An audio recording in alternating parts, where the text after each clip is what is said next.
What's up, guys? We are live. So I am pumped about this podcast. I want to interview the lead attorney for a while, and I'm glad we can finally make it happen. We had a little bit of a conversation, I think, during that Destiny debate.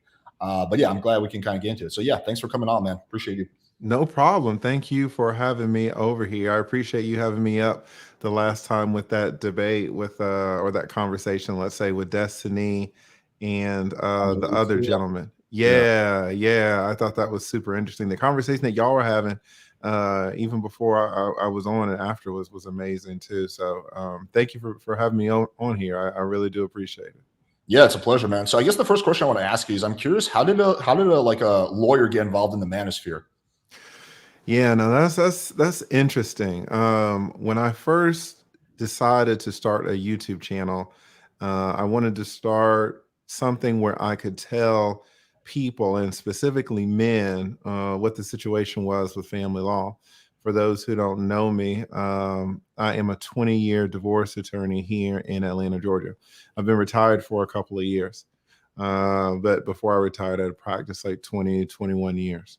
Mm. Mm, and I had seen over my career, there were small things that men were doing that would lead to big, disastrous consequences. And so I wanted to start a channel to talk about that. They say that when what do they say? When an old man dies, it's like a library burning down. And I'm 46 and I feel kind of old. So I have a lot I of don't think you're anywhere knowledge. close to dying down. Hopefully, you guys have another. Listen, you never know. I mean, they say that most people die around 70, and so that means middle age is really 35. We think of middle age being at 50, but middle age, if you think the average lifespan for a guy is 70 years old, then middle age is 35. And so when you're 46, man, I mean, there's no, it's not like it's gonna, you're heading down, you're on the other side of the hill. Let's say you got a lot of time, hopefully, but you're on the other side of the hill. But I would say So that includes the average American, which is probably a beast, doesn't exercise, doesn't really take care of themselves. So if you look at people who like eat healthy, who are in good shape, or exercise, I would venture to say that the lifespan is probably a lot longer, right? yeah, the healthier your lifestyle, certainly you would think that the longer your life would be, or the more probable that it would be that you would have a longer life. However, if you talk to any medical professional, they can all tell you so many cases where the guy is 34 years old and runs marathons and does triathlons and all this, and he's gone right off of a heart Yeah. attack or something. Yeah, those things are sad, and they happen all the time in the bodybuilding community from all the PEDs. I guess my question. Yes. So you touched on something, and I want to ask you, what were those small things that you noticed, or like at least some of them that were leading to man's downfalls? Man, there's a ton of them, really. Men not understanding what they're doing in the realm of marriage, men not understanding what they need to do to protect themselves, men not understanding how child support worked, how custody worked. Men basically don't understand anything about the family law system. Now, there's no shame in that. I drive a car and I don't understand how it works. I can't find anything. I can find the tires and the gas place. That's it. And when it breaks down, I have to take it to someone who knows how to do it and is knowledgeable about it. And so we don't really know things as humans that we're not taught, or we don't really have the experience. Um, and the issue is when men get into these situations where they have kids, they have a wife, there are so many legal obligations. They Mm. enter into these obligations and they don't understand the legal underpinnings of them, right? They don't understand how alimony works. They don't understand how child support works, why they can't get 50-50 custody of their kids automatically, why they need a DNA test, why they need a prenuptial agreement. It's almost like they don't understand anything. Mm. Now, if they would have went to law school and practiced in family law for 20 years in these courts, they would know all this stuff, but they don't. And that's fine. So that's why I'm here. And Yeah. that's why I started my channel. For me to sit in this chair and talk to men about all the things that they don't understand, it costs me nothing. It costs me, I've been doing it for 2 decades. I mean, I will say that to acquire the knowledge to be able to do this, it's cost me my entire adult career, but it's free for me to give it out. And so that's what I do on my channel. Now, when I started making videos, because my channel has always been men centric, people naturally kind of pulled me into the Manosphere. I didn't know anything about it. I didn't know it existed.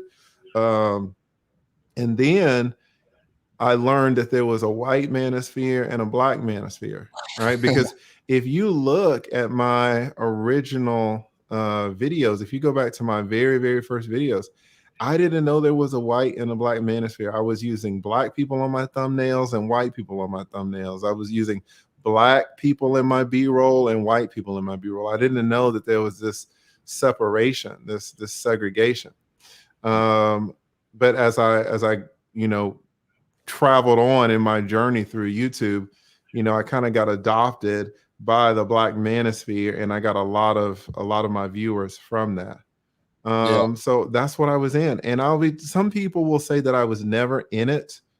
Some people will, say, everybody decides or defines what the manosphere is differently, right? I always come from the legal side. I don't know if there are a lot of manosphere men who deal with the legal side of things, who are attorneys. I will say, You're the only one I know. yeah. And you would think that there would be attorneys in here because, whenever you talk about a marriage, you're absolutely involving the laws, right? And so you want to know how those laws are going to be interpreted. You want to know how those laws are going to be applied when things go south. And for there to be no attorney in the space is crazy, right? I think there's definitely like attorneys who are in the space. They're just not content creators, because I think like I have friends who are lawyers who are in the space. They're just like everything. Like one of them I want to bring on my channel. He's like, bro, I don't want to jeopardize my career. I'm worried about potential implications. So I think that's probably the biggest one, is like a lot of lawyers are just like not willing to take the risk. Versus for you, you're retired, so it doesn't really matter. I mean, it doesn't really matter. I will say though, when I started my channel, I was still practicing. Like Oh, okay. I thought that men really needed to know this information. So I kind of got adopted by the manosphere. Some people put me in the manosphere. Some people said that I was manosphere adjacent. So I don't think there was any consensus on that. And to be honest with you, and just to be clear, I do not consider myself a part of the manosphere. In fact, I made a video a year and a half, 2 years ago, letting people know, hey man, I am not in this manosphere thing. I don't like it. I don't like some of the characteristics of it. My channel is still men centric. But do not don't think that I'm in the manosphere.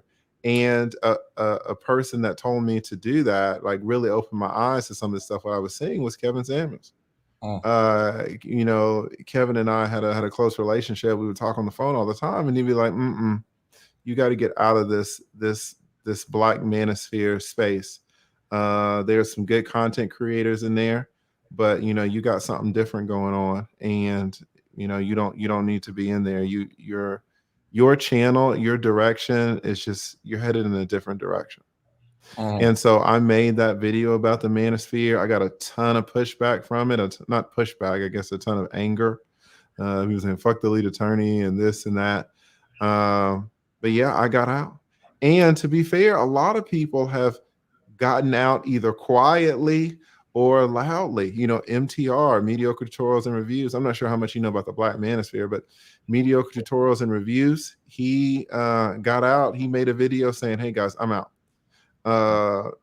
O'Shea Duke Jackson, one of the founders of the Black Manosphere, got out last week. He made a video or a community post. He said, hey guys, I'm gone.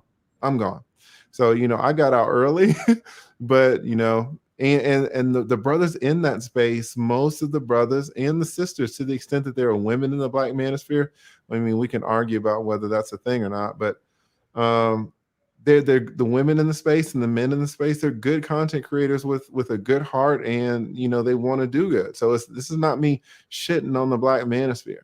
There's a lot of knowledge in that manosphere, knowledge that the regular guys, these 24-year-old, 26-year-olds walking around, they don't know. So if a person picks up on manosphere content, whether it be the Black Manosphere or the white manosphere, the young brother, white or black, is going to learn a lot of things. Well, I think it's good that there's an actual lawyer because there's so much bad legal advice in this community on the internet in general. And there's just like, I think Medical advice is probably a little bit worse, but legal advice is right up there. And like my background is I actually wanted to be a lawyer when I was younger. I'm pretty fascinated by law. I don't talk about this much on my channel, but I watch a lot of like the big cases. I watch a lot of like lawyer breakdowns. So I am fascinated like on an intellectual level by law. But even me, when I had my own like legal issues and I thought I knew what the law was, but then went to a lawyer, it turned out that I actually did not understand how the law worked at all with things like defamation, stuff like that. So I definitely think that it is good to actually talk to like real lawyers who have experience practicing rather than like random people on the internet who read something on Wikipedia. So I think it's a good 100%. thing what you're doing. I want to start off with this. So I think the biggest thing that guys worry about in the manosphere is false rape charges. So I guess like my first question to you, how how likely is that to happen? How grounded is that fear? Do you think like people are overblowing that, or is this like obviously false rape cases happen, everyone knows that. The question is like how likely is that to happen to the average person? Have you seen that in your career a lot? I guess that's kind of what my question is. Like in terms of false grape, that's not going to happen very often. It's like the lottery, it's like the inverse of the lottery. The whole premise of the lottery is you're probably not going to win, but if you do win, it's going to change your life, right? That's kind of like the inverse of the grape charge, where I mean, it's probably not going to happen to you, but if it does happen, it will absolutely change your life, but in the negative way. Mhm. Now, there are other false charges or false allegations that happen, and those happen all the time. What You are know, those?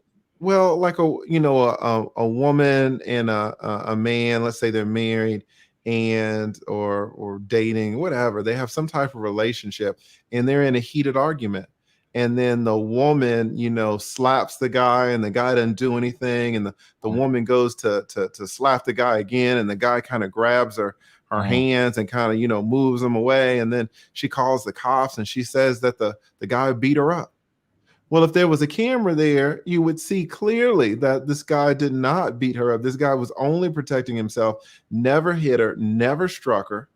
But when the police come, what are they going to do? They're going to arrest him. Mhm. That happens all of the time. You see in divorce cases, any divorce attorney who's been practicing over 2 years will tell you that women so often use the law enforcement arm of the government against men to get an advantage in the divorce, right? So if a woman wants to kick the guy out of the house because they're going through a divorce, she'll go to the attorney. She'll say, "Hey, I want him out of the house." And her attorney will tell her, "No, we can't really, make him leave. We have to get a Mhm. court order, but the judge is going to say that it's his house too. And so, you're just going to have to ride it out." Well, then the woman will go home and call the cops and say, "Oh, well, he hit me, or he threatened me, or he's surveilling me, he's harassing me." And the cops may or may not arrest him, but what the cops will do is show up and say, "Hey, you need to go file for a restraining order, and some type of temporary restraining order, some type of temporary protective order." And the woman will go down to the courthouse and apply for that. A lot of times, and certainly in Georgia and other states, they're given free attorneys, and they'll prosecute you on the temporary restraining order, the protective order. Now, it's not a criminal action, but it has strong consequences in that if the woman wins, and so many times these orders are rubber stamped. The woman gets up there and sheds a few tears, and the judge says, "Well, out of an abundance of caution, I'm going to go ahead and issue this restraining order." Well, guess what the restraining order says? Now you can't be within 500 yards of her. Well, guess what? Now you got to move out. So that's what she wanted in the beginning, because she filed this divorce against you. She wanted you out of the house. Her attorney told her that she couldn't make you get out of the house. So she does an end around, and she goes through the domestic violence route, the domestic violence way, gets a restraining order. Now you have to leave. Right. And a lot of times when you have to leave, guess what? The judge makes you continue to pay the mortgage, especially if she can't afford it. So while you are forced to move out, you have to continue to pay the mortgage. If you have kids, you might have to continue to pay the child support. You got to continue to pay the light bill, the water bill. It's not like you can move out and cut the electricity off. If she has a car that you're paying car insurance for, you can't cut that off. So, in terms of a false grape charge, those are very rare. Mhm. You know, if you look at the numbers, but in terms of false allegations of domestic violence, that probably happens every day. So, how would you advise a man protect himself from the latter, from the false allegations of domestic violence? I mean, you mentioned having a camera. I mean, like, sure. So, do you have any other like tips that you would give, like your friends or family members or whatever? Well, the first thing we need to understand is that there's no way to 100% protect yourself against this situation. If you're dealing with a woman and that woman has a hand that she can use to call the cops, she has the potential to do it, right? So the only way to 100% guarantee that that's not going to happen to you is to go MGTOW. And even then, it's not going to work. You know, I don't know if you've been keeping up with this whole Michael Irvin situation, but he the day before the Super Bowl, he was passing through a little restaurant to get to his hotel, and some woman came up to him, and they had a nice little chat, and there were all these people around, and it was on camera. The chat lasted maybe a minute, and he went upstairs. And then, an hour later, they come banging on his door. You got to get out. You got to get out. And he's like, "What? What's going on?" Well, you sexually harassed this woman, right? A woman that he had never met, never talked to. The witnesses said it was a great conversation. Everyone was like, "Oh, it's Michael Irvin," right?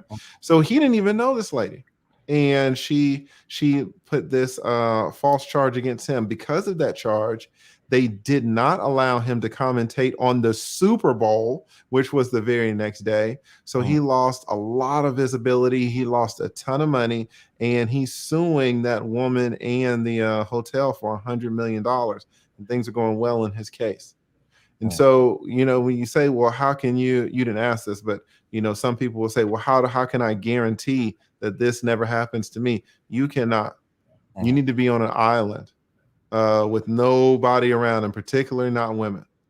Yeah, of course. So, There's definitely no guarantees. I definitely see your point on that. But what are some like just ways to reduce the risk? I guess would be my question.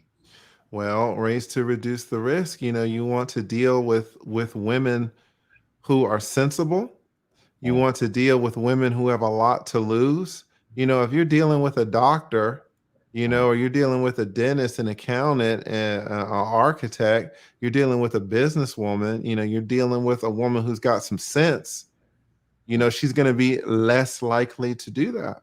But if you're dealing with a woman who is crazy, who has shown you tendencies of aggression, tendencies of violence, Mhm. tendencies of a manipulation, tendencies of disagreeability, Mhm. right? You're playing a numbers game here, and you're playing the probability. And to the extent that you are looking at women and they show you these traits, you are getting yourself in more danger than is necessary.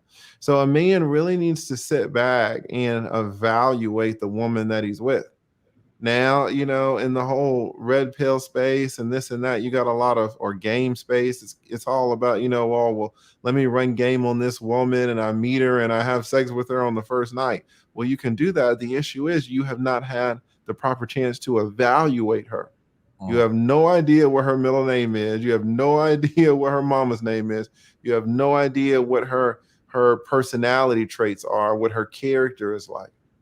And Mhm. so, to the extent that you're trying to run game on these women and have sex, on the first date, you're exposing yourself to the craziness and the instability that's out there.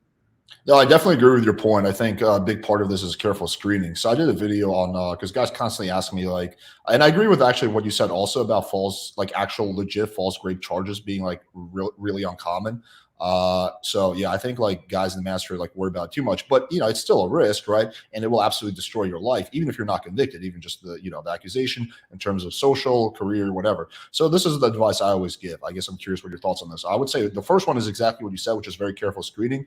No bipolar girls, no crazy girls, no girls who show any kind of aggression or violence or manipulation. Like I had a friend, for example, actually who was an attorney too, which blows my mind. He had his girlfriend hit him and he was still dating her. I'm like, dude, what are you doing, man? Like you're way smarter than this. He's like, yeah, bro, I think she just had a miss up. I don't think that's really her. I'm like, dude, what is going on here? So definitely stuff like that. Complete screen out. You see red flags, just walk away. Probably the best thing you can do. I also advise guys that after you have sex with a girl, text her later that night and say, hey, I had a lot of fun, or hey, that was fire. And then when she texts you back, that kind of gives you a little bit of insurance policy, right? When she says, oh, I had a lot of fun too, right? I think that's like a pretty good thing that, you could potentially use later on if things go haywire. So that's one thing I like to do. And I think the last thing I like to do is avoid any kind of like, so I think quite often with the false rape charges, the girl does it. Sometimes they do it just because they're a horrible human being or they want attention, but sometimes they do it because they feel like they've been like used by the guy and they want to get back at him.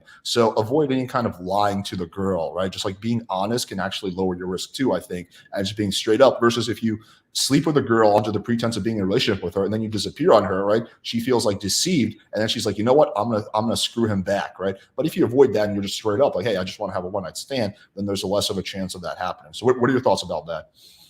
Yes, women will absolutely be more motivated to file false charges against you if they are mad because they cannot do anything to you physically, right? Because they weigh 110 or 140 pounds. Even if they weigh 180, they're weak as fuck. Can I curse on here? Yeah, you can say whatever you want. Yeah. Okay, so they can't do anything to you by themselves in general, but they know who can, right? They know these guys in these uniforms driving around in patrol cars. They got guns and handcuffs and stun guns and all that. And so if a woman wants to take revenge, she really can't do it by her own hands, but she can call the government who will do it for her, and they will typically believe her. And even if you don't, wind up getting prosecuted, if the case gets thrown out, fair enough, you still had to go to jail, right? You still had to get strip searched, still had to spend a night in there before you could bond out. That was inconvenient. A lot of these men, they don't really have careers. They have these jobs, and sometimes they're odd jobs. If you get locked up for a day or two, you could lose that job because you didn't show up for work the next day. And that's tremendous. So, you just want to know that to the extent that you make a woman mad, you incentivize her to I think your word was kind of exact some type of vengeance. Yeah. And they will absolutely try in many ways. It might not be calling the police. It could be, uh keying your car. That's what they used to do back in the day. They find where you park that car and they go bust the windows out. They would key it. They put Snicker bars in the damn gas tank. If you had a one night stand with her, but you had a girlfriend or the wife, now they're trying to call the girlfriend. Now they're trying to text the wife. They're trying to find the wife on Facebook, right? There are many, many ways for women to exact revenge on a man. It's not just false charges. However, false charges are absolutely a page in the playbook. They are absolutely in there. And so, I like your advice about not lying to women. Now, deception is a part of relationships between men and women. Both sexes use deception. There's not a problem necessarily with using deception or AKA lying. But if you're gonna lie, then just lie. Don't lie and then just on Monday and then on Wednesday tell the truth, right? Because that's gonna shock her. If you're gonna start out with a lie, just end it with a lie and she never found out. Well, hopefully Right? she doesn't find out, right? Sometimes that stuff catches up to you. I think there's degrees of lies, though. I think like white lies are okay. So like if I was like stuck in a toilet for an hour and I'm like late to a date, I think it's okay to say, hey, I was stuck in traffic, right? That's like a white lie. Or like if you're 5'11", you say you're 6'0". I think that's a white lie, right? But I think there's also substantial lies. If the girl's like, hey, I'm looking to be in a serious relationship before I have sex, and you're like, yeah, don't worry, I'm gonna date you, and then you don't. That's like a much more substantial lie. So I think there's like lies are not all the same. There's like degrees of lies. And I think I'd be very careful going up the ladder. You up the ante every time. I actually had a very interesting situation a few months ago. So basically, I met up with this girl from a dating app, and she did not look like her photo. She was 30, 40 pounds heavier. I was very polite. I gave her a hug. I said, hey, I appreciate you coming here. I'm just not interested. I'm sorry. And she was like, okay. And she walked away. And then the texts start coming in. Hey, I'm going to go to the police and tell them you raped me.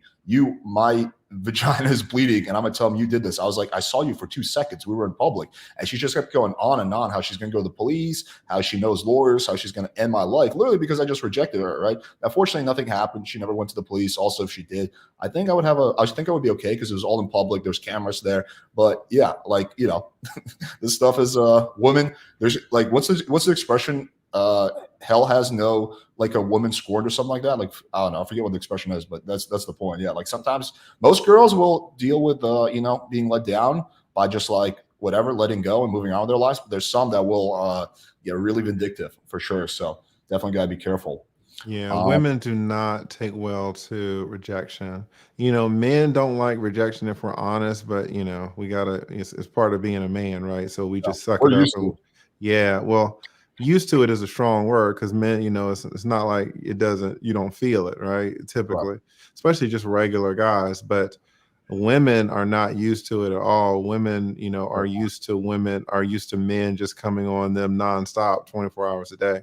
So, guys, you really have to be careful when you reject these women because you got to know number one, they're going to be emotional. Number two, it's going to be traumatic for them because they're not used to it. They really haven't seen it, especially if they really liked you, if they had high hopes for you. And they can feel like you absolutely played them. And then, you're in revenge territory.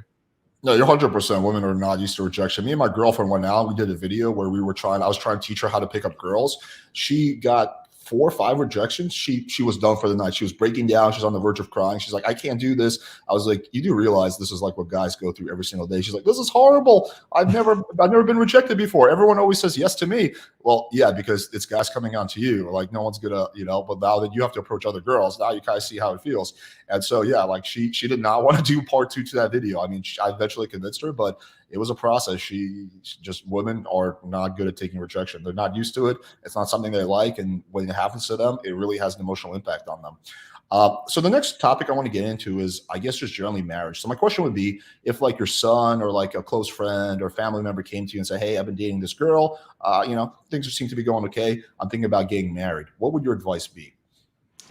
Number one, I would ask them if they really thought, assuming let's just say it's a man, I'd ask this man, why do you want to get married? What does marriage mean to you? Have you thought about the institution of marriage? Have Mm, you looked at your personality? Does your personality fit? Does it jibe with the institution of marriage? Just because you love a woman does not mean that you should be married to a woman. Marriage is a specific thing. Just because I like football does not mean I need to be playing for the Atlanta Falcons. There's mm. only, relatively few people should be playing in the NFL. And I think that's how it should be for marriage as well. Men never ask themselves these questions. They just, oh, she got big areolas and big ass. I don't want to lose her. And that's kind of, it's 1 + 1 is 2. I love her. Let's get married. Right. And there's not a lot of thought behind it. So Mm. there needs to be an analysis of if you understand what the institution of marriage is, why you want to get married, if you are compatible for the institution of marriage. Just because you want to get married doesn't mean you're going to be successful in that marriage. Mm. Once you've answered those questions, you need to look at her. Yeah, you love her and she wants to be married. Is she compatible? Does her personality fit with the institution of marriage? So many women are not cut out for marriage. They will never tell you that. That's your job to figure out if this woman who you love, this woman who is attractive to you and treats you nice, is she compatible for the institution? What would make her compatible? Well, you need to look at her personality traits. I always tell men to make a woman take the Big Five test. Don't Mm. tell her why she's taking it, but go ahead and make her take it. Now, women love to take these damn tests, these personality tests. Sure. So they will take it at a heartbeat, and then they'll pull up 5 more tests for you to take. So, but you want to have this woman take this personality test, and you want to look at a couple of things. You want to look, number one, at her level of disagreeability. Her level of disagreeability is very, very important. Women who are very disagreeable do not function well in a marriage. Mm. A man can be disagreeable and function okay, but with a woman, you don't want that as a man. If the woman is very disagreeable, um, it's not that the marriage is gonna end in divorce necessarily, but what's going to happen is she's going to run roughshod over the man. and the man is going to be miserable. We all know that, the stereotype of the yes dear type of guy. Yes dear, yes dear. That's a situation where the woman's level of disagreeability is actually higher than the man's. And so now you've got the dog, instead of the dog wagging the tail, you got the tail wagging the dog. And so many men suffer in these types of relationships, particularly because men are bad at filing divorces. Men are bad at trying to maximize their happiness. If happiness is on a scale of 1 to 100, there are very few men who are at 80 and are like, no, I'm going to bust it to get to 90. Most men are around 50, and if they can stay at 50 and in a 50 in a lukewarm marriage, they will stay in that damn thing for 40 years. Yep. Right? Women will not. What's that? Case in point, my parents. Exactly. So many women, especially women nowadays, women now that they're able to get their little baby bands, and they're making their little 89,000 or 117,000. You give them a kid and a job making 117,000, they ain't settling for shit. They are out of a bad marriage. Whereas men will just stay in there and grind and work and toil and suffer. So if you have a wife who is more disagreeable than you are placing yourself in such a situation where you could be looking at 40 years of suffering. See, these are all of the things that you start to notice once you start doing divorces for 5 years, 10 years, 15 years. You don't hear anybody in the manosphere and the red pill space really focusing on personality, and how it really jives with relationships and marriages. This is only something that somebody who's been dealing with this for 20 years is going to see. But again, it's so important, right? These types of things, learning this knowledge, a 25-year-old is not going to come up with this stuff. They're going to be like, oh, she's got these nice titties. Her feet are so cute. And they're going to want to marry this girl not knowing what the hell they're about to get into. So there are so many things like that men need to pay attention to when they're getting into marriage. Now, these things aren't necessarily something that you need to focus on in relationships, because in relationships, you have a lot less to lose. You're not really going to pay alimony for a typical relationship. If you date a woman for 3 years and you break up, well, y'all just break up. If both of y'all bought a house together, it's going to be a little messy trying to partition that. But typically in a breakup, people go their own way. The problem in a marriage, as we all know, is that now you sign this contract with the state, basically allowing the state to divide up all your property, and you're not going to like the way that it's divided. So, these are types of things that you really need to take into consideration. What I would say to anybody who, especially the fathers, because fathers don't know this shit either, man. You can be a father and have a 22-year-old son, and you really not know what's going on in marriage, even if you are married. But I would, if I had a son who's 22, well, let me take it away from me because I know about marriage and divorce. But if I was a mechanic and I had a son who was, came to me, he's 24, talking about he's about to get engaged, I would save up $300 or $400. And once I got that $400, I make sure it's in cash money. And then, I tell this boy when we're at home, I tell him, hey, go to the garage. And then he goes in the garage. I say, get in the car. And it's 3 p.m. He's like, where are you going? I say, shut the fuck up. And it's me, the boy, and fucking $400 in cash. And then we pull up to a parking lot and it says, Smith and Smith law firm. And I go in there with the boy and I put down $400 and I say, I want an hour of the divorce attorney's time. I want a consultation with this divorce attorney in here. I know y'all got one in here somewhere. And I would have that divorce attorney really sit down for an hour and talk to this boy about some of the realities. And what that divorce attorney is going to tell this boy are things that he has never heard in his life. His friends don't know about it. He doesn't have any older men that know about it. He doesn't have anybody that he can really talk to about this stuff. His father might not even know. His father might know that marriages are shitty, but the boy can just be like, oh, well, that was just your marriage, But if you go and have this boy talk to a divorce attorney who's been practicing 10 years or more, He knows so much. That attorney knows so much about marriage and divorce, the ugly side. And that boy just be sitting there like this, just listening, right? You have to fill these young men with information. Now, let me be honest. Some of these young men are gonna be like, "Oh, well, that's all them. I love my woman. I'm 26 years old. I know what I find." But then, if their life is destroyed, it's on them, as opposed to being on you as the parent, you, the person who was supposed to guide these young men into a successful life. No, I think that's Right? good advice. I mean, I think preemptive is always better than $300 now or $300,000 later. A With, hundred with percent. my business, sometimes when we're thinking about something where I feel like there's legal implications, I'll do consultation with a lawyer. Like I'll put up that money. I'd rather be safe because then I could spend like $200, $300, or I can spend like $20,000 later on if I make a mistake. So yeah, I think I like the idea of being preemptive. I think people should not be afraid to get consultations with attorneys. You can even do half an hour, right? It's not going to be that expensive. A few $100s is better than like tens of thousands of dollars later on. So I definitely dig that advice. What are your thoughts on private marriage? Well, let's define a private marriage. What do you mean when you say a private marriage? I think I've heard like Anthony Johnson has talked about this. So it's basically when you get married without involving the state. So it's just like a private ceremony. You're not signing a contract with the government. You're just I don't know the exact technicalities about it, like how exactly it works. I just know it involves like not involve. It doesn't involve the government. That's basically what I know about it. Yeah. Well, listen, guys. You have marriage and you have non-marriage. All Oh, right. You can say a private marriage, but that just means non-marriage. A private okay. marriage to me means theater. It means Shakespeare. It means a show. We have a performance, but the performance doesn't mean anything. We're watching Hamlet, Shakespeare. Now we're going to do our private marriage.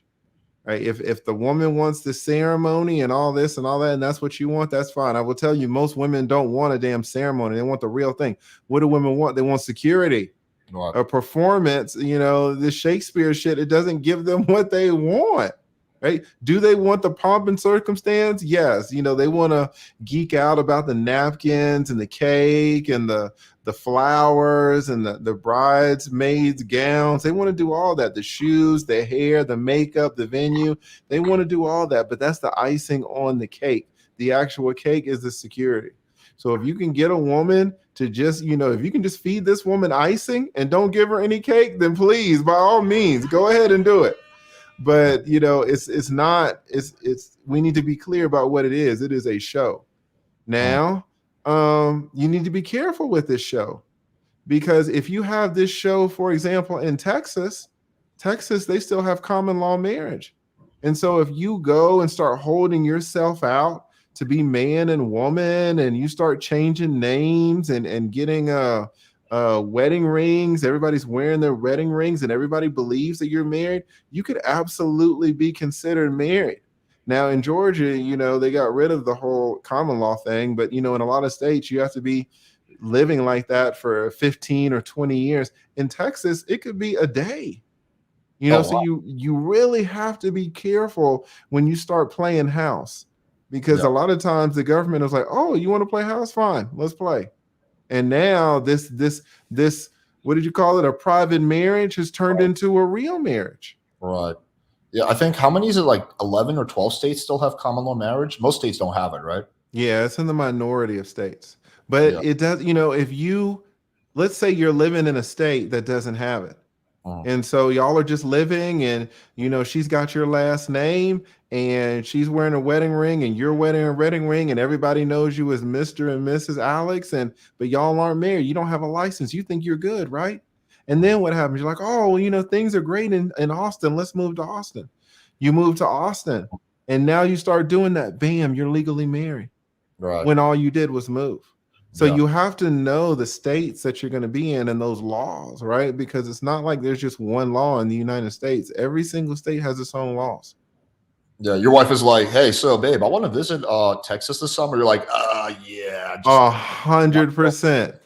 we go A anywhere hundred else. percent. I would never go to Texas. I wouldn't even go to the fucking airport. Okay, fair enough. So I guess my second question would be, like, from your experience, I think I know what you're going to say, but I think the audience does not. What is the most common reason you see for divorce? Or Yeah, people there are a few, to be honest. Money is a big issue. It's a big issue about why people get divorced. It's probably, I mean, it's if it's not number one, man, it's up there. So money is a large issue. Children, the stress of children, the incompatibility of raising children, disciplinary situations, health situations with children, that can turn a marriage very quickly. Infidelity as well, of course, cheating. Mhm. Those might be the top three. If you put kids, money, and infidelity in there, those are the three big heavy hitters. Yeah, the scary stat that gets thrown a lot is like 80% of divorces are initiated by women. One of the things that you mentioned earlier was that men tend to be more likely to stay in a bad marriage versus women is not, and I agree with you on that. What do you think are some other reasons for this, like just complete, like this statistic being so skewed, right? Like, what else do you think contributes to that? I mean, I think that's the vast majority of it. Mm, Just women are in a position now where they don't need to put up with fucking bullshit. Why do they need to stay in a terrible marriage?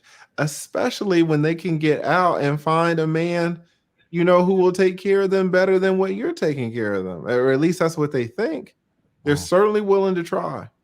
And they mm, don't lose anything because once they get out, they're going to get half of your 401k. They're going to get half of the equity. They're going to get this child support for these two kids, and they're going to get custody of the kid. Because they get custody of the kid or the kids, they're going to get the house, right? So they're cool with the divorce. mm. And now they get to be back on the market. Society tells them that if they're back on the market at 35 or 36, 36 is the new 22. And so, all they got to do is get a BBL and they're right back in the game. Mm. And that's where they are. So, they're rolling the dice and they're like, I'm not going to stay here because, these marriages can be so miserable. Mhm. So many dead bedroom situations, guys, a dead bedroom situation where there's just no sex. Yep. You guys don't know the amount of married couples that are not having sex and have not had sex for 12 months, 18 months, 24 months, 36 months. Right? They tell the kids, daddy sleeps in the guest bedroom because he snores. Yeah. That dude don't fucking snore, right? They're I've just, never heard daddy snore. yeah, exactly. He don't snore, right? They're just in a dead bedroom situations. This happens all the time, and men will not get out. A Yep. man will be in a dead bedroom situation for 7 years. Like, what are you doing? I've got a friend that's on a dead bedroom situation. He's been in there, shit, 9 years. 9 years, and now his wife is divorcing him. He didn't even file. Mhm. This is the situation. Women are too smart to put up with this bullshit. Mhm. Right? It's bullshit to live unhappily for 9 years. I agree with you. Yeah, I agree. One So, statistic that I find interesting is that generally speaking, as you go up in the income, like there's less divorces, right? So like tend to be like really rich people tend to get divorced less than like poor people. And I've like thought about that, and I was like wondering why is that the case? Because if I think about it, like intuitively, it seems that like okay, well if you're like really rich, then the wife has a massive payout if she gets divorced, and versus if you guys are on the poor side, then like like you probably need each other to like make ends meet, right? You rely on each other. But what are your thoughts about that? Why do you think you see this trend? Is it just because like rich people are smart enough to do prenups beforehand, or what do you think contributes to that? no, a lot of rich people don't have prenups. I think it goes back again to genetics, guys. So much of this stuff, you guys can look at these statistics and y'all won't understand what's going on. But I really do think so much of it is genetics. If you have a person who's making $500,000 a year at Google, this person, man or woman, let's say he's a man. What is he? He's intelligent and he's conscientious. He's thoughtful, working in Silicon Valley.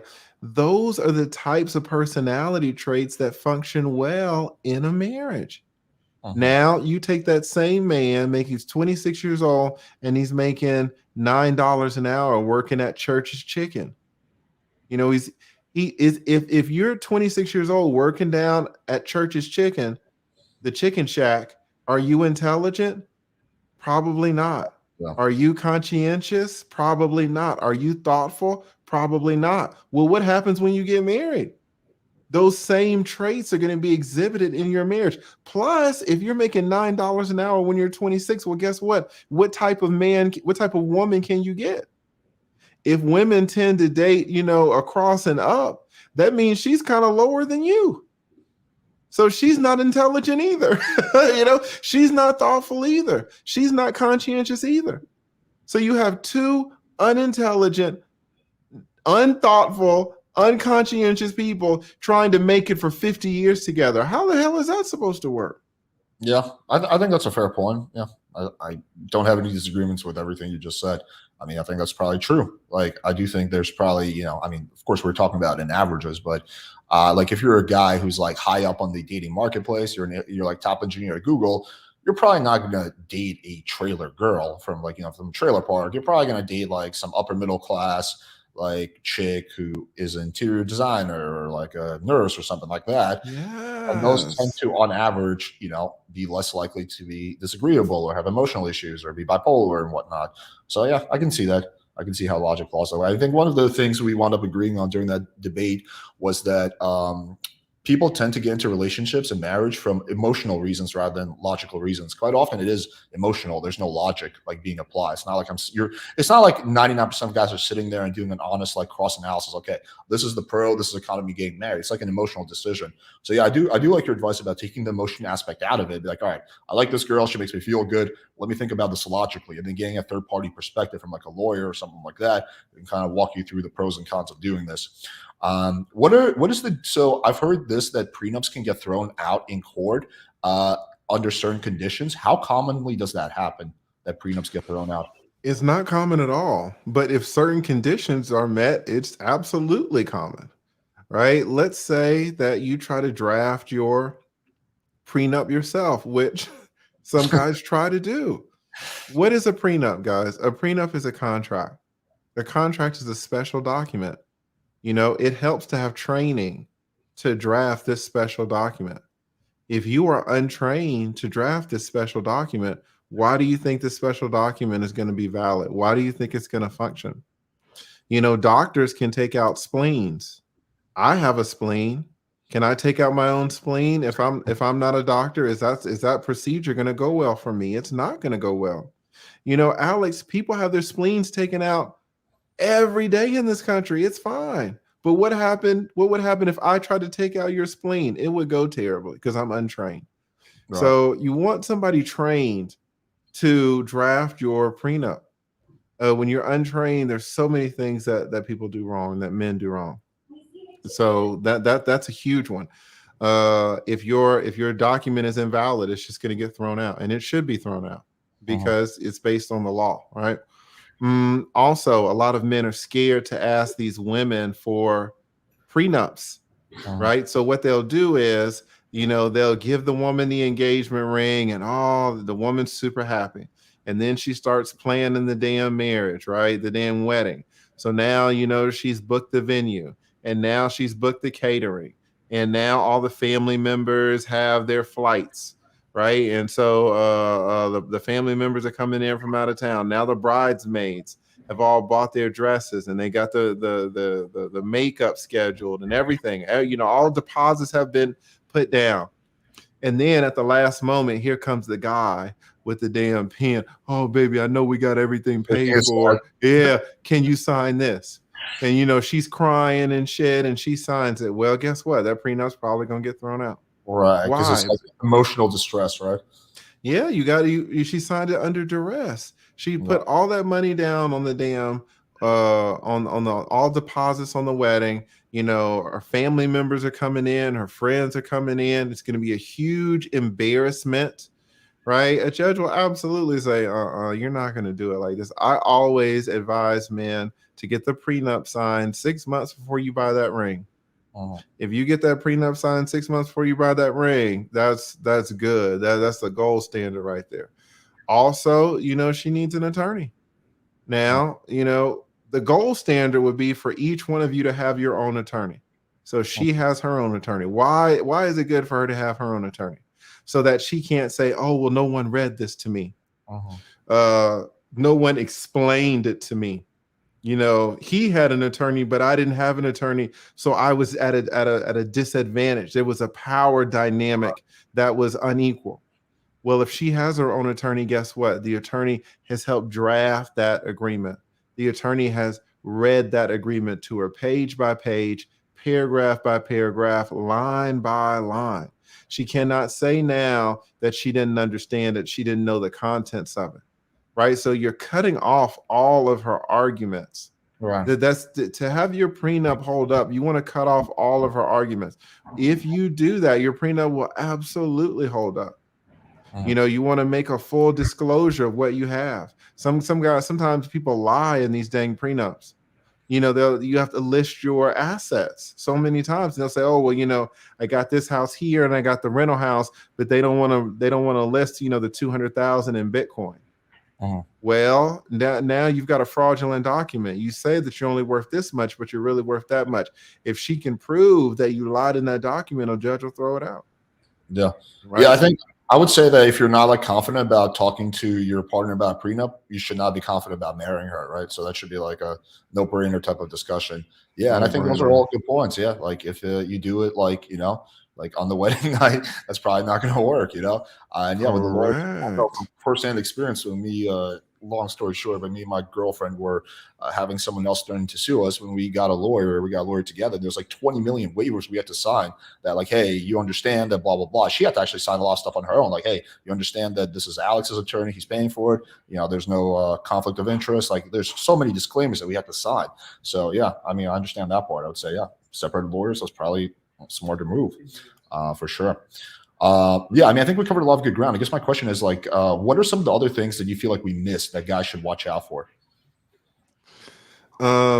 It's honestly a lot. I mean, I could write a book, to be honest. You should. I could absolutely write a book on this, and this is why I tell guys to just talk with a divorce attorney who's been practicing 10 or more years that's in your city.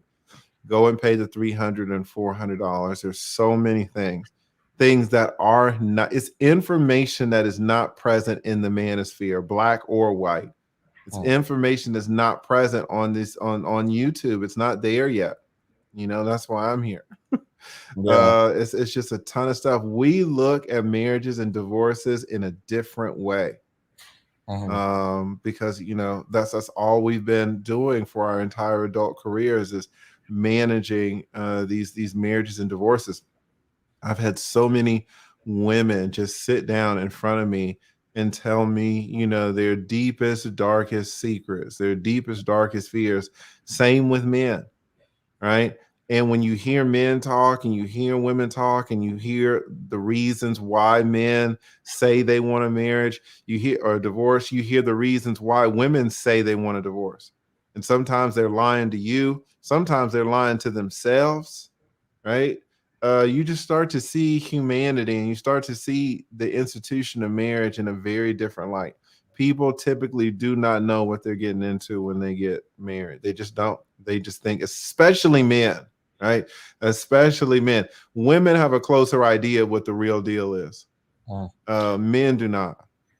What's the craziest situation you've ever seen while you were practicing? I mean, there are tons of them. I told this one story. Guys, just go look on my channel. I don't want to tell the whole story again, but go look on my channel. It's the best love story that you'll ever have. Just put the lead attorney unconditional love. I'll check it out. Unconditional love. You've never heard a love story like this. It is the best love story, in fact, that you will ever hear in your life. And this is coming from a 20-year divorce story. If you want to see a 20-year divorce attorney's opinion of the best love story in your life, go check out that video. It's a short video, like 10 minutes or something. One. Kind of actually leads me to this question. How would you recommend guys look for a competent attorney, right? Because obviously not all attorneys are the same. Of course, you can use like Google and Yelp reviews, but like what else do you think guys should like look for when choosing their attorney, especially if it's for something important? Yeah, they should look for age. We graduate law school when, we graduate college at what, 21, 22. So law school is 3 years. So we're out around 25. If you hire a 27-year-old attorney, you're fucked. Even if he's an Einstein, you are fine. Do not hire young attorneys. I'd be looking for somebody, 37, 38 and up, to be honest. Okay. I would not give something important to a 28-year-old. I wouldn't do it. Yeah. Also, an attorney that kind of specializes. If you're going through a divorce, you want an attorney that's been practicing at least 10 years and 10 years kind of in divorce. You don't want an attorney who does some divorce and they do some car accident and they do some immigration and they do some criminal defense and they do some workers' comp. Right. You don't want a jack of all trades, master and none. No, you want that one guy or that one girl who's been hammering away at divorce case after divorce case after divorce case for 10 or more years. If the best way, of course, is to get a personal referral, hey, this guy, he did my divorce and he did great, use him. That's the best way. But though that way it's kind of rare. So that's the second best way. You just want to make sure that you get an older attorney. The attorney has been specializing in that particular area for 10, 15 years. And again, like you said, looking on Google for Google reviews and stuff like that. Although I will say, these 60-year-old attorneys, man, they've been through battles, but they don't really know how to use the internet. A lot of great 65-year-old attorneys don't even have websites. It's hard to find them. They got a telephone number. That's about it. But yeah, those are some of the considerations to use when you're looking for a good divorce attorney. The one thing I think I might add to that, I'm curious what you think about this, is that like my personal experience is like it may seem very tempting to go with an attorney that tells you everything you want to hear, but actually I think that it's a good sign if the attorney tells you some uncomfortable truths. Like I feel like that's probably a good thing if he's like, hey, listen, like, well, this is not exactly what you think it is. There's this, and this. Like it's like it doesn't feel good to hire that person. That's probably the better person for the case. I mean, there's a famous, I know you said you don't know much about the Tate situation, but there's a famous saying of him saying, yeah, like why would I go with a lawyer who tells me like this can't be done? I want to go with a lawyer who tells me everything I want to hear, that we can do this, right? But I don't think that's the kind of attorney you want. That's not the attorney you want. And we criticize those attorneys. Down here in Georgia, really in the whole United States, even though it's getting better, certainly back in the day, it was very, very difficult for men to win 50-50 custody. Like the mother had to be just such a shitty mom for you to get 50-50, certainly for you to win primary custody of these kids. And every now and then, you'll have a guy that wants to get primary custody of the kids. And he'll go to the attorney. He's like, oh yeah. The attorney says, yeah. We can get you primary custody. Just go ahead and put that $7,500 as a retainer. Give me your credit card. I'm gonna run that, and then I'll run it again for another $7,000 in 2 months, and we'll fight. We'll hire this expert. We'll hire this clinician. We'll hire this therapist. We'll hire this counselor. We'll do these depositions. We'll do all this discovery. Yeah. And now, you look up, you paid $117,000 and the judge says, okay, well, she's the mom. I'm going to give the kids to her. Right. As opposed to good attorneys like, oh, I want to win custody of the kids. Well, you're probably not going to win it. I'm going to sit here and I'm going to listen to you. Tell me why you think you should have custody. And we can sit here for 15 minutes, 30 minutes, an hour. I don't care, but I'm just going to listen. And I'm going to ask you questions about this lady. But if I don't hear anything crazy, if I don't hear her, physically beating the kids, if I don't hear her sexually molesting these kids, if I don't hear her using cocaine, none of this, oh, she smokes weed. No. She needs to use that yellow. Like she needs to be on meth, right? If you don't tell me that she's abandoned the kids for a new boyfriend and she ain't talked to these kids in 6 months, if you tell me that she's not in prison, you're not going to win. I'm not going to take your custody. You're not going to win. I'm not going to take your money because you're not going to win custody. I'm not even going to accept your case. So, if Andrew Tate says, hey, I want to win custody of my kids, I'd send him out of the door. And you're like, well, I don't like the lead attorney. Fair enough. You go to that other attorney who's going to make you pay $117,000. And then when you walk out of court, you don't get the kid. You look at him and says, oh, well, Mr. Tate, we tried. We tried. Yeah, right. Yeah. You never want a we tried type of attorney in such a situation. You want an attorney who's going to tell you the truth. Yeah. I agree with that. What I was going to ask you is this, actually kind of somewhat unrelated question. Why do you think the system, when it comes to custody, is so skewed against men? Is it just simply because when a judge looks at a mother and a father, he just intuitively thinks that the mom is going to be a better parent, or is there more to it than that? I mean, it's for a lot of reasons. It's pretty much that. I mean, a lot goes into it. These judges have been ruling the same way for 15, 20, 30 years. Now they're supposed to change. You know, Uh, if you make them change after 25 years, then are you telling them that the way that they were ruling before for 25 years was a mistake? Do you right. think a human being is going to accept that? Right. Correct. Yeah. Also, so many of these judges, you know, they're elected positions. You will a judge continue to be elected if he starts giving these custody to the men, right? What are the women going to say? You know what type of feminine society we live in, right? These judges, you know what they after all, you know what they are? They're employees. They got a house and mortgage just like you. They got kids just like you. They need to put that bread on the table. So, you know, a lot goes into it, and it's a lot of bias, a lot of prejudice, and yeah, that's why that women typically continue to receive more custody than men, even though in modern times we can tell that, you know, the system is not fair. Okay, fair enough. Also, another question. So another thing that commonly happens in this community is people get deplatformed. Is there any possible situation where someone who got deplatformed would have any legal recourse against one of the big tech companies, or is it like no matter what, you never have a shot? I mean, you really don't have a shot because you're in their house.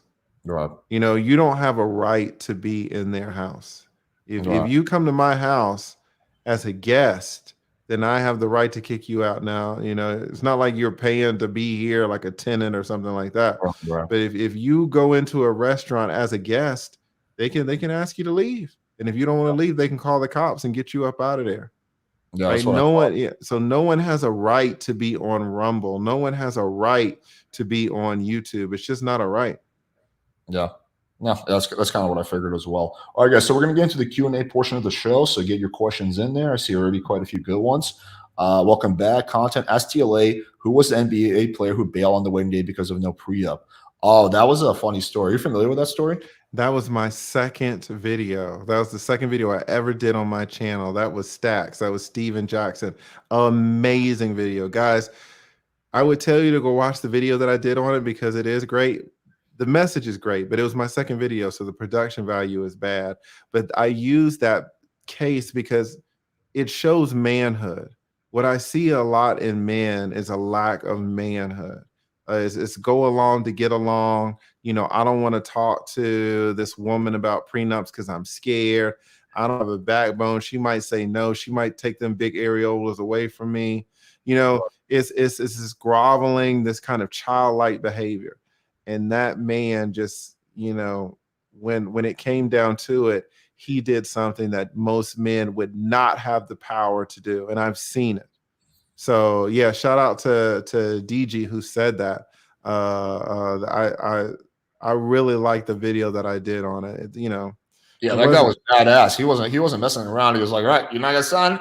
I'm walking by. You're gonna try to kill me? Don't care." Yeah, that was badass. That's Well, no, that wasn't it. That wasn't it. no. He cried. Like he Oh, did you? really loved that woman. He wanted to. That's why it's manhood. It would be easy for the guy to be like, "Oh, I'll fuck you anyway."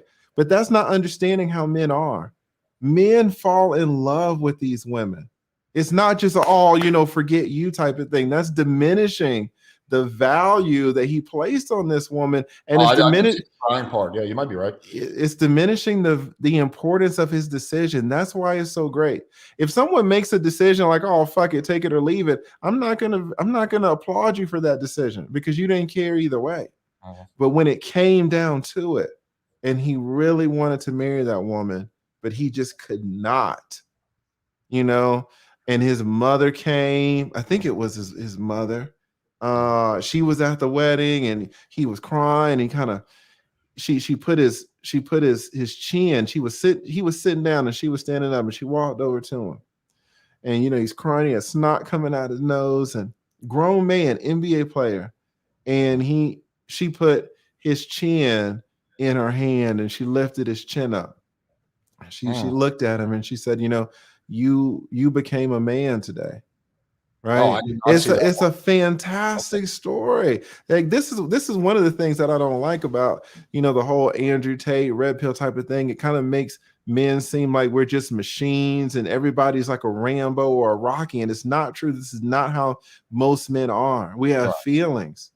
Yeah. Right. This is another component that needs to be addressed. And let me just say this too. I want to shout out to my number one Friendsgiving who dropped a super chat. She is she's not a content creator, but she is a huge supporter of me, one of my number one supporters, and not only a supporter of me, but a supporter of so many men and women who make content both in and outside of the Black Manosphere. She supports so many people so generously. And so I absolutely just want to shout her out and recognize her. A lot of content creators, we get all of the glory, right? Because people see our fucking faces, but they don't really know the people who support us. And Friendsgiving to me is amazing. She's absolutely number one to me. So I'd be remiss if I didn't shout her out. Yeah, for sure. Thank you for your contribution, Ms. Friendsgiving. Okay, so this is also an interesting question. What about that one story of the 30-something woman who was impregnated by a 13-year-old boy and still got custody of the kid plus no jail time? Uh, are you familiar with this story? Because I've never heard that story. Yeah, I did a damn stream on it. This lady was fucking this 13-year-old in her car. She was drunk. They had a relationship and he got her pregnant. And not only did she not get jail time, but of course she's going to get custody of the kid and he's going to be put on child support when he turns 18 and he's 13 years old. Oh. So, now you say, okay, well, that's bad. Well, is it though? Well, let's think about it. Reverse it. What if a 31-year-old man got a 13-year-old pregnant? Do He'd be you in think jail that, for a very yeah, long time. exactly. Would there be any jail time then? Whereas the lady's going to get, a straight probated sentence. Yeah, that is pretty nuts. I was not familiar with that story, but that is pretty crazy. Yeah, if it was reversed, that dude would be in jail and he would not survive jail because he would be considered a sex crime, and those people don't do too well in in prison. Um, 100%. so this is an interesting question. I don't know how far you've been following the whole Donald Trump thing, but this person's asking, what are your thoughts on the whole situation, basically?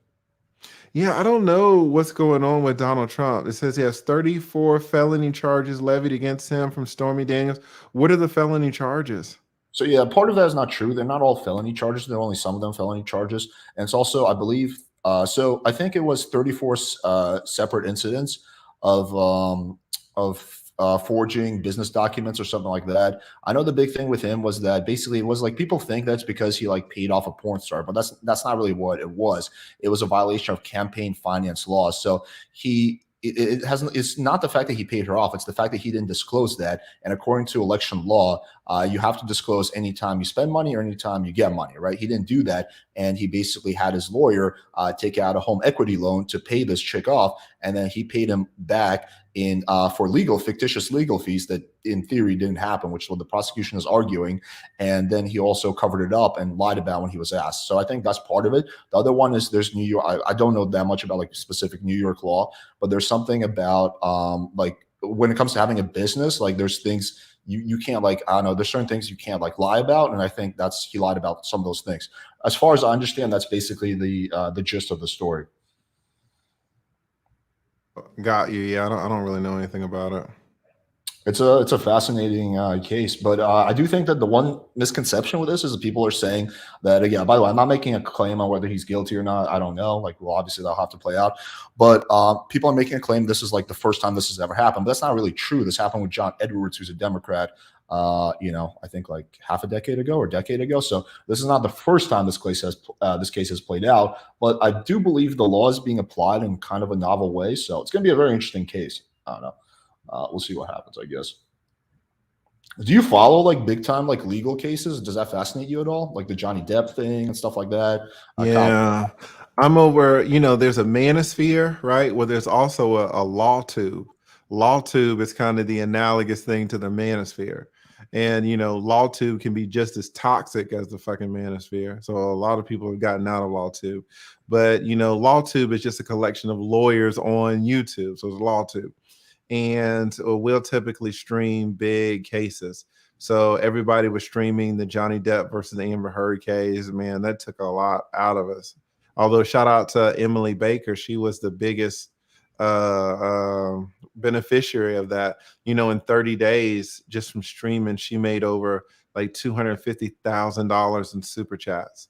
Wow. So, covering those cases can really help. The last long case that I did was the Daryl Brooks case. I covered that for maybe a couple of weeks.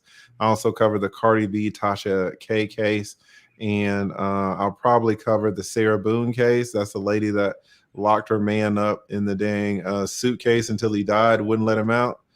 And then I'll probably cover the Young Thug case down here in Atlanta in the fall or winter. I'm actually honestly not familiar with any of those cases. The one I watched the Johnny Depp one because the whole world watched that. I Mhm. watched the Kyle Rittenhouse case. I thought Mhm. that one. I thought that was fair. I don't think he should have gone to jail. I thought that was self-defense.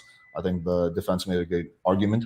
Um, what's it called? Which other long ones? I'm gonna watch the Donald Trump one. I believe there's a few more that I watched way back when. Um, do you typically watch like political cases, or you prefer to stay out of that and just focus on more like kind of like the like like either criminal or like whatever type of cases? Yeah, I don't really do politics so much. I mostly do because I'm a family law attorney, I'm a divorce attorney. So when I make content, I really try to talk about the man side of the case and what men can learn from these cases. So there was a lot to learn from Johnny Depp. The fact that he was so high value, but letting this woman beat on him and talk to him any all type of way. Mhm. The false allegation. Remember what I was saying about false allegations? She's sitting in court lying on him, making false allegations on the stand. So, these types of situations, not only do they happen to the poor, not only do they happen to the middle class, they happen to the ultra rich. If you are a man, you are at risk for these types of situations. Yeah, yeah, yeah. The Johnny Depp one was crazy. Yeah, that was nuts. I'm glad, I'm glad. I think defamation is like one of those things that's really hard to prove, right? But like, I think in that situation, it was deserved. The Alex Jones one was also pretty interesting. Did you watch the whole Alex Jones fiasco? I missed that, but I mean, I heard it was insanity. Of course, anything related to that man is insanity, but he was losing cases just on default, which if you're an attorney, that's insanity in itself. Yeah, at one Um, point when he was on the stand testifying, he did like a massive like product pitch for his like supplements. I've never seen that. He's like, I think I'm gonna probably lose this case. I got the whole world watching me. Let me just plug my shit. did he really? He did. Oh, that's awesome. That is awesome. Yeah, I've never seen that before. Okay, we got Coog saying, wait, let me find Coog's comment. Cougs, where's your comment? There's something That's really good. crazy. Uh, we need all attorneys we can get in the Senate and Master, especially towards Alex. We need all attorneys we can get in with all the slander in the Master, especially towards Alex. I guess this is he's making a joke, but it kind of leads me to a serious question. Obviously, slander defamation happens. Like, what would you advise? Like, let's say you're dealing with someone Wait, who's are a you getting slandered, or who's no, slandered? no, no. He's making a joke. Oh, I okay. mean, there's always people making fun of me, but like, it's like I wouldn't say I'm not planning on suing anyone. I don't think I'm being like slandered per se. But I guess like if you are a content creator and you do have someone making applause about you, like, what would you advise? Is defamation so hard that it's basically not worth it, or is that something under certain preconditions that you advise pursuing? No, I almost never advise pursuing it. First of all, if you're going to be a content creator, you're stepping into the arena. Shout out to the beautiful friends giving. It's a woman, by the way, a beautiful woman. I'm trying to get her to be a content creator. She doesn't want the heat, and it's a lot of fucking heat. So you can't come in here and then say that you don't want any heat, right? So you're going to get some attention. You're going to have to take the good with the bad. People talk shit about content creators all the time. People have talked shit about me since I had 20,000 subs and I got 250,000. And it never stops. I mean, I got caught up in some big shit in the last couple of weeks. So many content creators oh yeah, it's bad. What do you do? Just talk about the law. What's controversial about that? Oh my God. This whole, I don't know if you're familiar with this whole just pearly things. Yeah, yeah, yeah. Yeah. So I got caught up in that bullshit. Um, So people have been making terrible videos about me on the daily using my own content. Do I strike them? No. Do I file defamation claims? No, I don't do anything. I let them rock. I mean, y'all Yeah. make y'all's money, make y'all's reaction videos. I don't care. The issue with defamation is not that it's so hard to prove. Sometimes it's very easy. The first issue, number one, is that it's expensive. Alex, well, let's just say that, let's say that, Johnny wants to talk shit about me, and Johnny makes, $30,000 a year pre-tax, and Johnny's talking mad shit and lying. Well, I file a defamation charge, a defamation claim. Well, that claim, it might take me, it might cost me $150,000, $200,000 to prosecute. It's in federal court. So it cost me 200,000. Now let's say that the judge says, okay, lead, he defamed you. So you're going to get your 200,000 in attorney's fees, and you're also going to get another 200,000 in damages. So I got a piece of paper saying that Johnny owes me $400,000. But guess what? Johnny makes $30,000 down at the chicken plant. So I've incurred $200,000 in fees for a piece of paper saying that I'm owed 400,000. Johnny's not going to pay me a dime. Why did I do it? Right? So it's not that it's so hard to prove. It's that usually the people are too poor to pay you off. People who talk shit on YouTube don't have a lot of money in general. Right? So it's just not worth it. Yeah, I can attest to the expensive part. I had a situation about half a year ago. There's one content creator who started attacking me. I retaliated. I spoke facts, didn't make anything up. I showed proof of everything I said. He started threatening to sue me. He wanted me to take the video down. I said, hey, I'm not going to take my video down unless you take your video down. He threatened to sue me. He started sending me cease and desist. I had to get a lawyer. We didn't even, there was no lawsuit even filed. We just literally just had our lawyers basically go back and forth. Eventually, we reached a compromise. We're both going to stop talking about each other. My bill was like $20,000. It's insane. Wow, exactly. That's exactly right. It's just not worth it. Yeah, I agree with you on that. Okay, so this is an interesting question. What are the typical rules that apply when cohabitating couple breaks up and the man was paying all the rent? Well, generally speaking, y'all are just cohabitating. So, there's no alimony, there's no property division. Y'all just, it's like a grab. Everybody leaves with what they can grab. And if there's a fight, then you look at who bought stuff and you go down the Visa statement, the MasterCard statement. Well, I bought the bed and I bought the table. Well, I bought the dresser and I bought the couch. And, that's generally how it works. The fact that the man was paying all the rent, well, he made a bad decision. He's not going to get compensated for it. So it's like when they break up and it's go forward. It's not like anybody's going to owe anybody any money typically, unless you want to go to court to try to pursue it. But then you're in the same boat about incurring all these attorney's fees, and who knows if you're going to get paid. Yeah. On a different note, actually, I was curious. So with the Pearly thing situation, what why were you dragged into the mix? As far as I know, you've never been on her podcast. So what's your role in all of this? I don't know. I gave my 2 cents on it 4 separate times, and I've told my people I'm not talking about it anymore. I'm so that whole situation is just a shit show. No worries. We can move past it. All right. So this is the comment I want to pull up. Mad respect for lead attorney on handling YouTube shit talkers. Don't give them time of day. Agreed. I'm actually the same way also. People can talk shit about me. I'm going to challenge them to debates, but I'm not going to sue them. I'm not going to do copyright strikes. They want to do it, that's fine. I'll probably talk a little bit shit back, but I'm not going to pursue further than that.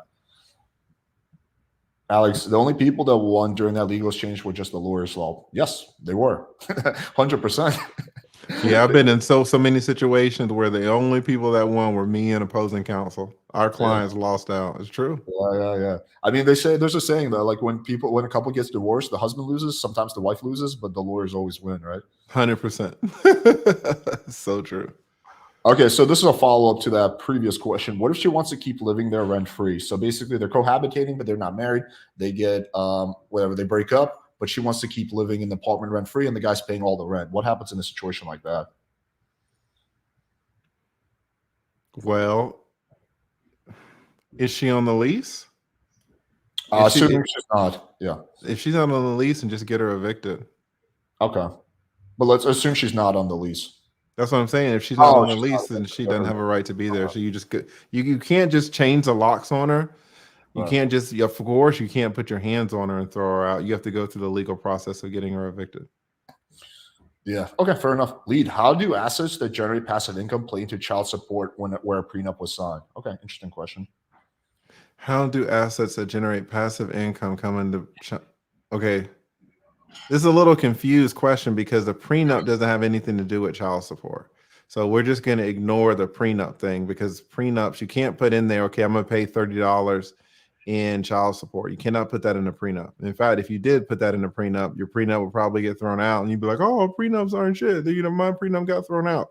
Well, there's a reason for that, right? So let's leave the prenup issue to one side because it doesn't come into it. When you say so how does passive income play into child support?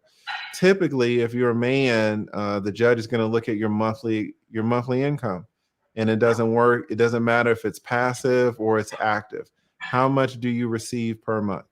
And so if it's passive, it's going to be calculated typically just how it's calculated is as if it were active. Okay. Okay. Mhm. All right, guys, get any of your last questions in now. We got a real attorney joining us. So if you have any questions in terms of legal stuff, get them in now. Yeah, and I do want to say that, all this is just information. None of this is legal Of advice. I course, want to do mandatory that disclaimer. disclaimer. There you go. Okay, this is interesting. I mean, we kind of covered this, but let me just bring it up again. Asked TLA about how he suggests young men protect themselves from false accusations. So before you said, be very careful with screening the girl, right? Don't go for crazy girls. Girls are bipolar. You mentioned the personality test. Do you have anything more you want to add to that, or that was basically it? Yeah, just rewind to when we were talking about it before. Okay. DG. That's pretty much all I have to say about it. All right, this is a funny question. TLA's ChatGPT going to obsolete lawyers soon. Oh my God, I was on ChatGPT today. I used it to help. I just started a new podcast. Everybody was talking about it a few months ago when it came out. Passed the bar, And right? what's that? The ChatGPT robot passed the bar, right? I It think. did. It did. So I'm retired now, so I don't know. But I remember when I was practicing, AI was already making waves. It used to be, guys, that we had to go to do research. We had to go look in these books for answers.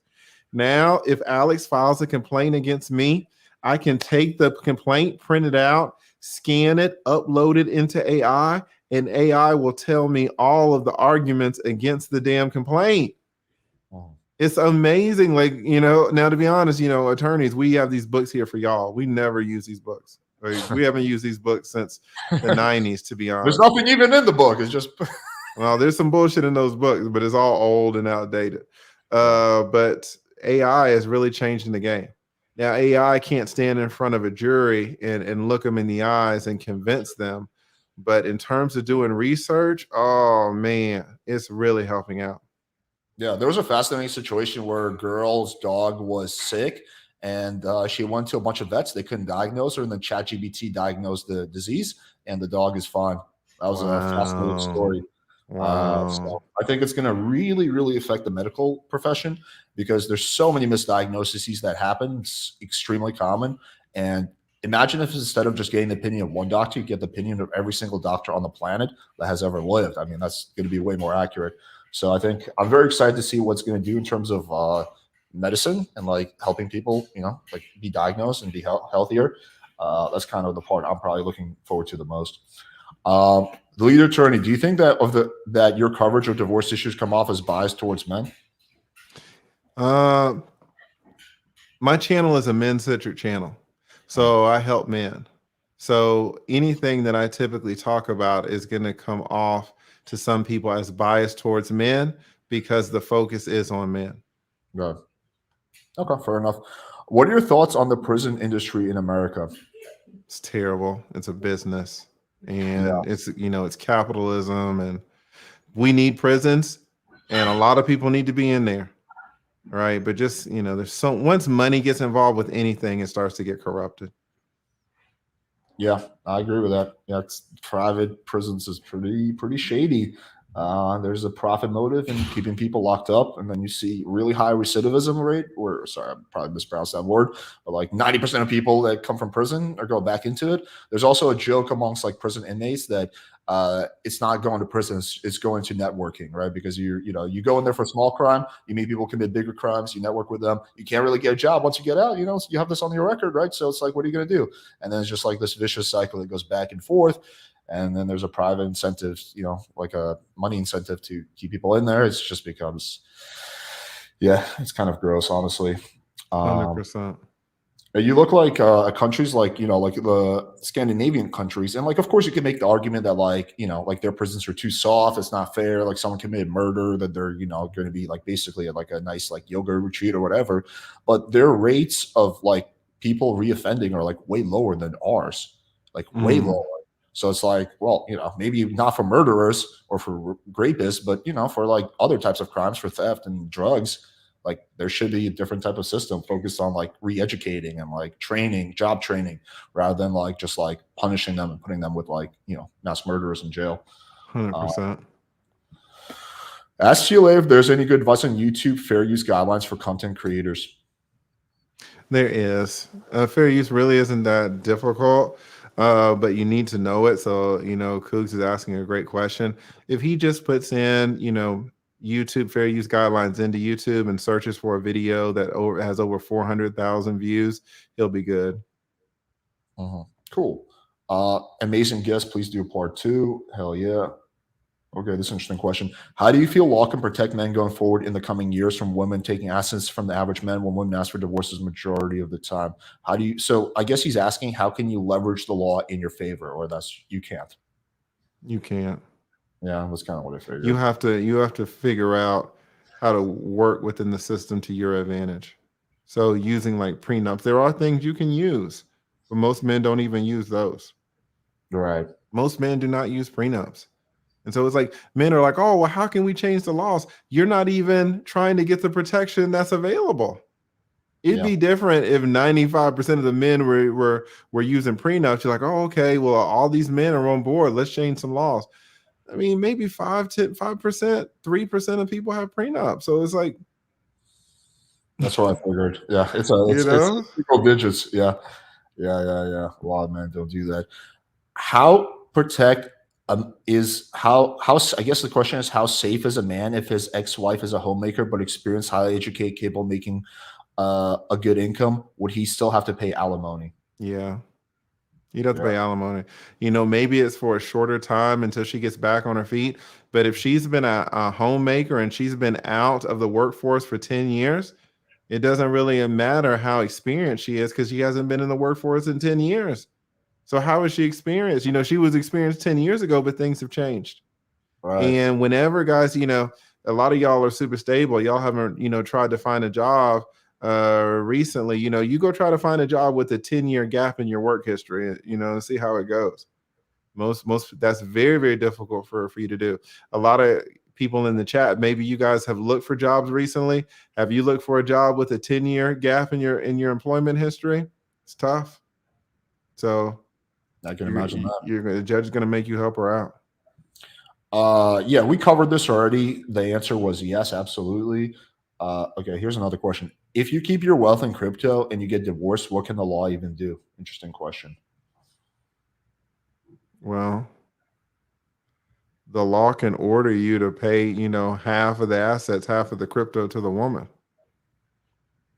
Like if you have money in a bank account, if you have crypto, if you have real estate, crypto is just an asset. Okay.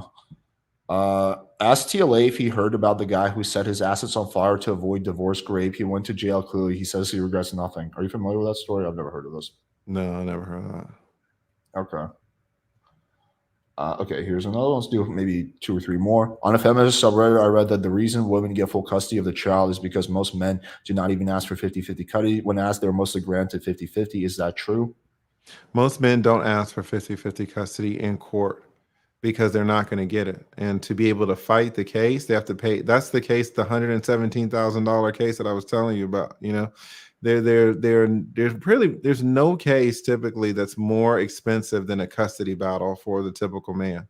Custody battles are extremely expensive. So most attorneys, good attorneys, were like, listen, if we don't hear you have a good case, we're not going to tell you to go spend all your money on it. We're just not going to do it. Mhm. This is also a very interesting question. For someone living in an area where common law is a thing, would it be smarter to get a prenuptial and get married, or is it possible to have a prenuptial without marriage? I never even thought of that. What are your thoughts about that? I mean, a prenuptial is saying that you guys are going to get married. So it would just be better to get the prenuptial. I mean, Like, could you do the prenuptial in theory without the actual marriage, or then it has no force? you could, it just wouldn't have any force. Yeah, that's what I figured. Hmm. This is also another kind of different tone, but do you enjoy YouTube more or less than your law career? Oh my God, Taylor, being a YouTube is so much better. Being a YouTuber is so much better. Being an attorney is some bullshit. It is terrible. It's stressful. There's no, I mean, the stress of being a YouTuber as compared with an attorney fighting cases every day, it's night and day. I can Like imagine that. Yeah. I am living, I'm 46 years old, so this heaven period of my life is coming kind of later on, but I'll take it. This is the best time of my entire life, these last couple of years. My entire life. Being a YouTuber is amazing. And a lot of people don't know how much YouTubers make. I did a video on how much I made, and I was showing all my analytics. And this is stuff that no one told me. On like the white side of YouTube, I think they talk more about analytics, but on the black side, people don't really show their analytics how much they're making. And so I didn't know how much YouTubers were making.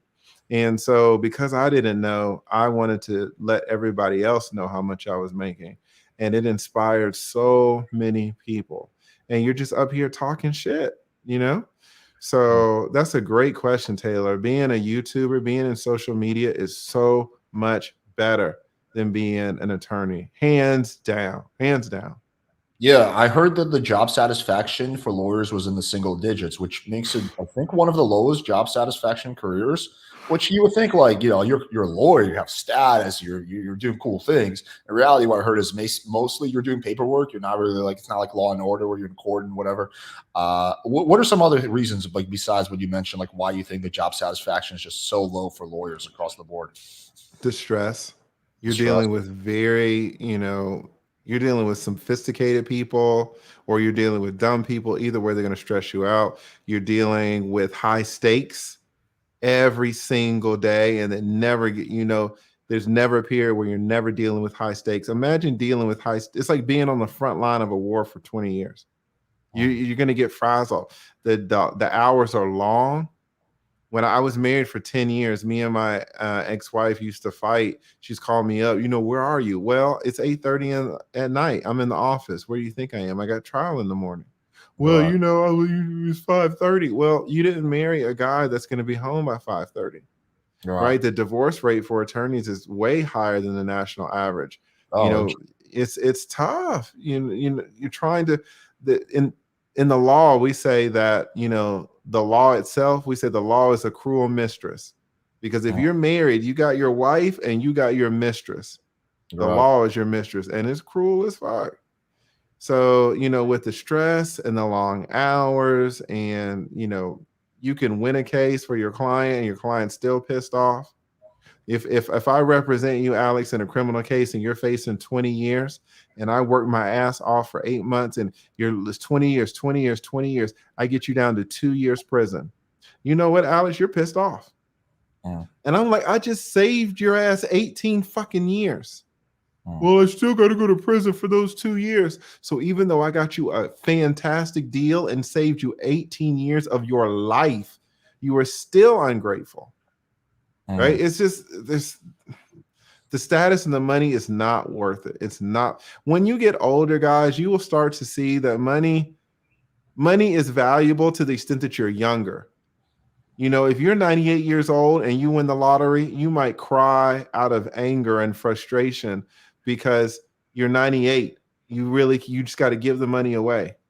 Whereas if you would have won that, $10 million when you were 23, you'd be overjoyed. As I've gotten older, man, I'm less and less willing to do bullshit for money.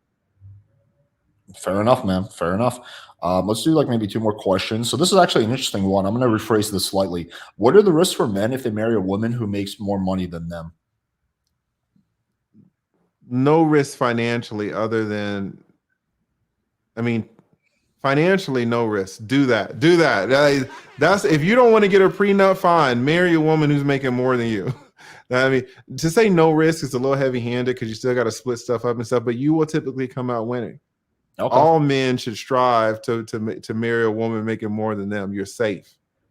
Now you're still going to get messed over on the custody and visitation stuff, but that's a great question. That's what you want to do. Shout out to PNK. Marry a woman who's balling. Okay. Fair enough. This is an interesting question. Are there key themes, differences between really bad divorces versus amicable ones? Yes. And typically it's just the people's personalities. If they Hmm. hate each other, whether they're rich or poor, they're going to fight like cats and dogs. Hmm. Whereas if people are reasonable, it doesn't matter if they're rich or poor. If they're reasonable and they're poor, okay, you take the couch, I'll take the dining room set. Hmm. If they're rich, okay, you take these three businesses, I'll take these two businesses and the property in North Carolina. Okay. So yeah. Okay. Gotcha. Let me, I guess, end it off on a personal question. I'm just curious to hear your thoughts on this since we kind of like talked about this a little bit. We were talking about you mentioned the concept of like the black manosphere and the white manosphere. So my thoughts on this have been like, hey, I think we should just all talk to each other. Like skin color doesn't matter. What are your thoughts? Like, do you think that like it makes sense to have two different manospheres, or do you think like there should just be one manosphere? Um, Let me preface this by saying I'm not in the manosphere. Some people say I've never been in the manosphere, so I'm kind of talking on something that I'm not an expert in, number one. Mhm. Number two, I'm not sure that black men and white men face such different obstacles when dating women that it's justified to having two manospheres. Mhm. Now, these manospheres are in America. In America there's some segregation, so people like to talk to other people who look like them and share their experiences, so I get it. I don't think it's necessarily bad that there's a separate one. I don't think it's bad, but you would, in theory, you would hope that we would all kind of be together. Yeah. Segregation And doesn't work well. exactly. There's a law tube. It would just be super weird if there was a law tube is like a manosphere, guys. There's us lawyers on YouTube, and there's just one. There's no black law tube. Now it's super Right. small. There's only like, 8 to 12 content creators.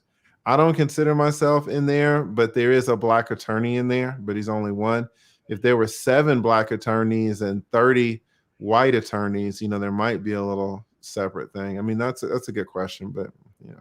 Okay, gotcha. Yeah. Listen, dude, I really, really appreciate the podcast. I appreciate you taking the time. I think we covered a lot of really good ground. I think there's a lot of value here. So I really appreciate you coming on. Do you want to quickly mention your channel and anything else you're working on that you want people to check Yeah, out? just y'all just check out my YouTube channel. And guys, listen, if you're 35 or older, I really recommend trying a YouTube channel. Just try to start one. Someone asked if uh my life is better now, if I'm happier now with the YouTube versus the attorney. Let me tell you guys, let me look you right in your fucking eye. This is the best time that I've ever had in my life. It is amazing. It is absolutely amazing. No one told me it would be this good. No one told me the money that you can make. If you go, I have 2 courses that teach you how to do what I do specifically, which is live streaming. I'm too old, guys, to do all these videos where you got to edit and all this BS. So if you just want to know how to turn on a camera and go, then you can check out my courses. They're the #1 courses on Teachable, and they're reasonable. They're not like these $2,000 courses that are 4 hours or 3 hours long. You can get them for a few $100, and the first course is 18 hours long, right? And if you go on, you can find the courses on my in the description box on my channel. But I show you guys how much I was making. You really can't correlate money with subscribers, but I didn't know that at the time. So when I was making these videos, that's what I was doing. When I had 10,000 subscribers, I was making $3,000 a month. Like I show you this. If y'all want to see the video is actually on my website too, I believe. You can just go to eliteattorney.com. When I had 10,000 subscribers, I was making $3,000 a month. When I had 25,000 subscribers, I was making $10,000 a month. When I had 50,000 subscribers, I was making $20,000 a month. When I reached 100,000 subscribers, I was making $50,000 a month. Wow. Wait, is this from YouTube ads or this is from the courses? No, this is just from AdSense. Well, AdSense and Wow. Super Chats. Guys, if you want to see the analytics, just go on my channel. You can I show it all right there. There are multiple videos. I was making them in real time. So once I reached the 25,000 subscriber mark, I said, okay, guys, I'm at 25,000. Here's how much I'm making. And then when I reached the 50,000, I did another video. Okay, guys, this is how much I'm making. Right? Damn, you were making more 25,000. I am at 125,000. I gotta check out your video. I gotta see what's going on here. You need to take my course, because I'll tell you another thing. And this is not just to shout out my friend, but I tell this, super chats are a big reason why people make a lot of money. And I'll tell you, Alex, when Friendsgiving gave you $100, you did a really shitty job of acknowledging it. Like when someone gives me $100, like I really let them know that I'm appreciative of it. Guys, I don't know when's the last time you've been walking down the street and some person who doesn't know you gave you $100 bill, right? But in this YouTube space, people are so complacent and they see super chats flying all around and they lose touch with the fact that this is real money. So if you go back and look at what happened when Friendsgiving gave Alex $100, Alex is like, oh yeah, thanks so much, and just move right along. Now watch somebody give me $100 and watch how I show them the appreciation that they deserve. People are people. And when you shit on somebody but when you just fail to acknowledge someone who's done something for you, that, giving you $100, something that does not happen to normal people, they recognize that. Right? Well, I appreciate you saying that. Oh, now you're cleaning it up? No. I think you make a good point. Honestly, I know this is going to sound like backwards rationalizing, but I was confused because I thought initially as we were talking about that the super chat went to you, and only later I realized to me. But Friendsgiving, I really appreciate that. Thank you so much. Yeah, he has a point. You got to give the man credit when he has a point. I guess let's just end off on this because, to give value to your friend and the person who gave me $100 super chat. She's asking if I were to start a channel live stream, how do I learn how to do it? Is that like part of your course or do you recommend something for that? Yeah, she's trolling a little bit, but she's absolutely trolling. But yeah, if you want to start a channel where you're just live streaming, check out my courses, guys. And again, the reason that my channel is successful, even at such a small scale, is because of people like Friendsgiving. I was texting her back and forth. I felt like we were going to get into a fight right before I jumped on this stream. We started having a disagreement about something, but she is an angel. She is an absolute angel. She supports so many people. And this is what you do not know about when you first start YouTube. You don't know about these angels. Alex, we've been over here, an hour and 45 minutes, and you've only had like a couple of super chats, 2 or 3 super chats. That's not good. You need to get your super chat game up, because you could be making a lot of money on this. You have a big channel, and people value what you have to say. You bring a lot of knowledge, and there's a way to, kind of talk to them and let them know that you're appreciative of what you do. But I talk about all this in my courses. Shout out to Big Boss Real Talk. I wanted to acknowledge that. I was about to give earlier when he didn't read the 100. I didn't super chat. I'm sending out test you. Shout out TLA Real Talk. Thank you. I appreciate that, man. I do appreciate that. Shout out to Bill Boss Real. He's an excellent content creator. Excellent brother. Strong brother. High value brother. So cool. Yeah, it's just learning about. Look at you. This is how you do it, right? This is how you make the money. So now they're coming in. There you go. Read the super chats. I'll send them. Thank you. I appreciate that. Okay, guys. I learned something today. I will be more conscious of the super chats. Now, I know I'm kind of saying that with a smile on my face, but he has a point. Listen, lead attorney, really appreciate you coming on, man. Thanks again. Appreciate your time. Guys, check out his channel. I'm personally going to watch that video that he mentioned about the whatever the love story, crazy divorce type of thing? Yeah, it's called Unconditional Love. Just put in the chat or just put in the lead attorney Unconditional Love. It is the best love story you have ever seen in your life. Shout out to Taylor. Shout out Seymour Butts. Is that the Seymour Butts? Those are the most super chats I've ever got. I guess you had a point that I never like really acknowledged super chats. I never even thought about like, just to be clear, I wasn't like doing that on purpose. It's just like my mind, like when I'm doing these podcasts, I'm just so focused on like the guests. I want to make sure that I'm asking the good questions that like sometimes they fly over my head, but I'm gonna try to be more conscious of that. Thank you guys. I appreciate all the support, and thank you, lead attorney, and have a good night, everybody. No problem. Good night.